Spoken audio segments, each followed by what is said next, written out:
Hey guys, just over JHart Modelworks. It is time for our first update on the Ducati 1199. That's the buddy build that I am doing with Jamie G from Jamie G Scale Model Garage. I'm having a lot of fun with this build. The paint is down, the clear is down. I had a little bit of frustration. There are some issues. It's not perfect. I have plans to address that. We'll talk about that in a second. Let's go ahead and get the camera flipped around and let's take a look at where we're at so far.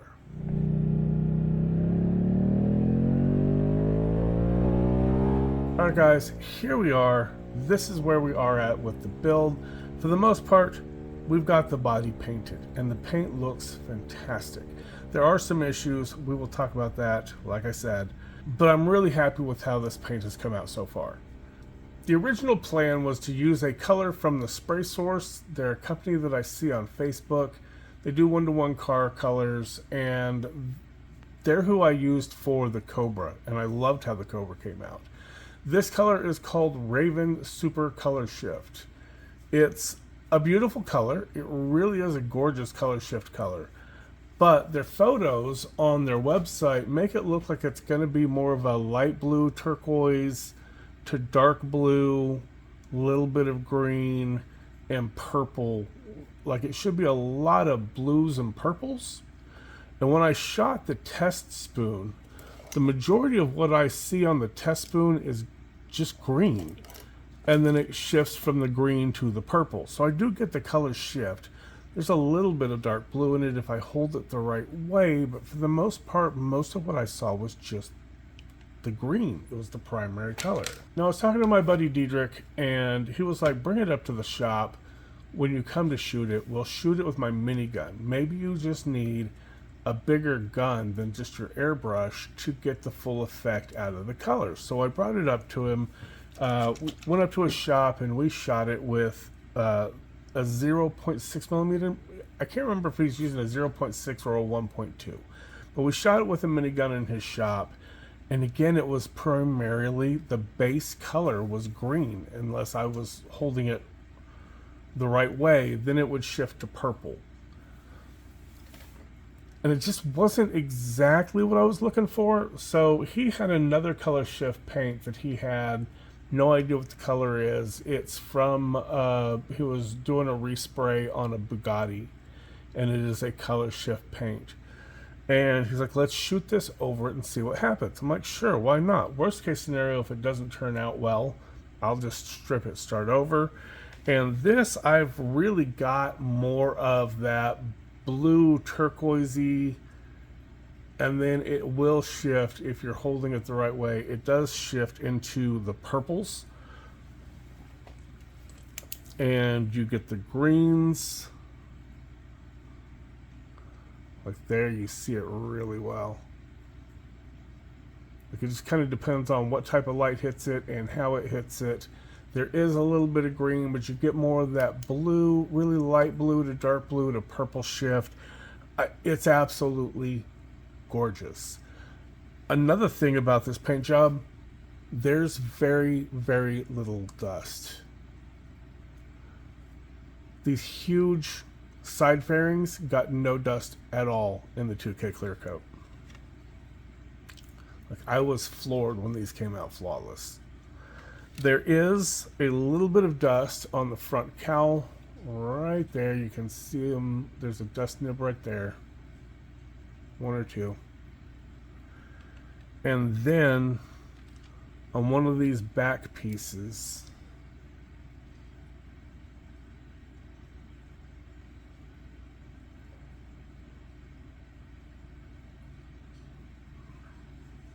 I know, one of these has it. There it is. It's right there. There's a small dust nib there. Those are going to be super easy to sand out. Decals, for the most part, went down fantastic. I did not get bubbles coming up from them like I did on the 916 decals. So I didn't have any air trapped in them. They laid down beautifully. The one that I did not get that I wanted, this is supposed to be bright silver, where that little Ducati lettering is. It's supposed to say Ducati in bright silver with the little tricolore Italian flag. it should look like that. Now I tore one of these and it just did not go back together. So what I ended up doing was using the black lettering. It's more like a dark metallic gray, but I used the black lettering ones for them, basically just to get the tricolore in there. They work. I'll live. They'll probably actually tie in with something else that I'm going to end up doing. You can see if you look right, there it is, just like that. This seam I had sanded perfectly. When I shot the primer, it was perfectly smooth. Everything looked fantastic. As soon as we laid that automotive grade lacquer paint down, it ghosted straight up into the paint job. There's just nothing to do about it. So I clear coated over it. I've got a nice, smooth, beautiful surface. There's no dust in this. I'm not really going to need to sand and polish. It's going to be perfect just like this. So my plan is to take and mask off a 1 or 2 millimeter wide stripe straight down the center of the tank. And then we're going to run it down the center of this back piece, kind of come down into a little bit of an angle just to match that upper flat surface. We're also going to hit these lines right here. These are the mold seam lines on the front cowl. I have the same problem with the 916, and I fixed it with the 916 by using a really heavy high fill automotive grade primer, and then I had to sand it back and then shoot my color over it. I didn't do that because when I did it on the 916, my headlight assembly didn't want to fit in there because that primer was just so thick.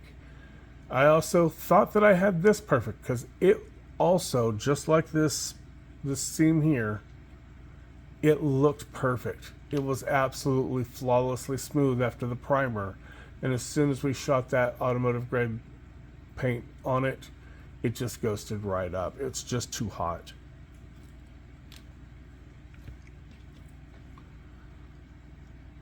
It did not happen here because we didn't use the automotive grade paint. I just did my crushed carbon or my forged carbon fiber pattern on here, and then shot the clear over it, and the 2K clear went down without a hitch. This one is absolutely flawless.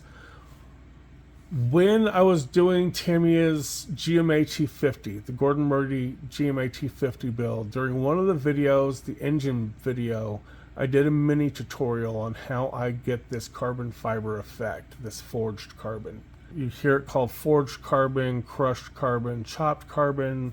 Gordon Murray Automotive calls it recycled carbon. It's all the same thing. It is this random pattern, and what it is where they just take leftover carbon tow, they pack it into the mold, and then pour resin into it. As opposed to the weave material, it's just the carbon strips. And it gives you this really cool randomized pattern to it. It's still perfectly strong like regular carbon. It's got a whole different look to it. I was on the fence about doing this, and I just said to heck with it, let's go. And I did that here. So the way I do this though is I start out with a black primer for my base. I then use 5 paints. They're all Tamiya acrylics. I use sky gray, chrome silver, dark iron, gunmetal, and flat black. And I use this crappy beat up old tester's brush, and I just stab randomly with each color. I'll go one at a time in order, and I do about 4 layers of this. That builds the colors up on top of each other, just like the carbon would stack on top of itself in the mold. And you end up with this beautiful forged carbon pattern. I have the Scale Motorsport carbon fiber pattern. It does not look this good. I have the Zoom On. The Zoom On looks terrible, and it's $10 for a sheet the size of a credit card. It's a complete ripoff. Hobby Designs isn't made anymore. Nothing comes out and looks as good, in my opinion, as doing it with paint. I also did that pattern on the bottom half of the fairings. And I think that gives a really cool contrast and gives the bike a little bit more life. Now, I know the Ducati purists are probably livid right now because this bike is supposed to look like this, and it's just not going to. I'm doing a very customized bike. So I thought, what the heck, let's do the forged carbon. Jamie G was a very, very good part of that as well, because he was like, nah, bro, you got to go all out, and like, you're going to make a badass bike. So I was like, okay, he strongly encouraged me, and I went for it. And I really like the way it, if I'll quit dropping it, I really like the way that turned out. So the tank is pretty much flawless with the exception of that seam line ghosting up. All in all, this paint is fantastic. I am super happy with it. Online, there is a showy helmet that is supposed to be in 1/12 scale. I got it, I printed it. This does not look to be 1/12 scale to me. This looks massive. This looks way too big in my opinion. I could be wrong. Like I've said before, I know nothing about bikes. So maybe this is the correct scale. One of you guys who rides or knows more about bikes and helmets, let me know what you guys think. Do you think this helmet is too big? Should I scale this down and reprint a slightly smaller version? I don't know. I can't find any real good reference photos to try and compare a helmet to the bike. I'm doing what I can. Let me know what you guys think. Setting the body aside, we have moved on to step one of the build, and that is the engine. This is turning out really well. I really like this. Most of this was, I just assembled it all together and did alclad aluminum for the engine block. I lost this piece. I had to 3D model one just by looking at photos online of the Tamiya build and the regular bike. I don't think I did a bad job at all on that little black circular piece in there. It's a little black circular piece. How hard could it be? But it's officially one of my builds because I've already lost a part. Also 3D printed, not modeled by me, I found this on Colt 3D, is this dry clutch. There's two versions. This is an STM Dry clutch. Two different people did it. One of them did one where it's the entire clutch assembly, which is all this gold piece. The other one, just the dry clutch itself. And that's the one that I got and printed, was just that. So what you do is you take the clutch, you have to cut the clutch cover off the top of the clutch assembly, sand it flat, take a round file or sandpaper or a Dremel with a sanding bit on it and open it up just a little bit more than what you end up with, because there is a hole, but it's a little bit too tight. So you loosen it up just a little bit so that this will slide in. And then this clutch is 5 or 6 pieces that you have to print up separately, paint, and assemble. And then it just drops in like a separate tub. So here's some of my spare parts. This is the tub. You end up with this piece here, which is a metallic red piece. And it sits down in here. You get this piece of the clutch as well, which that fits down in here. It's very snug.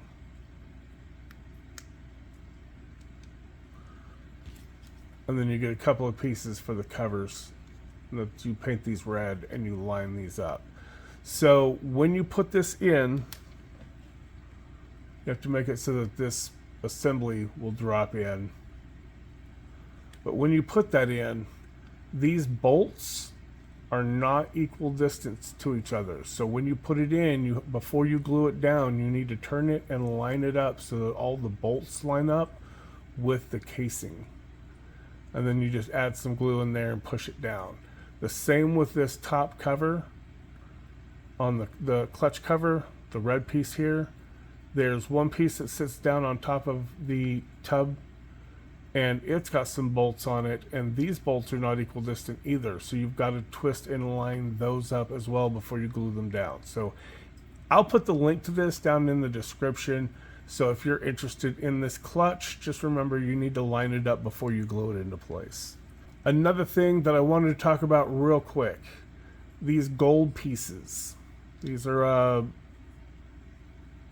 it's a really cool color.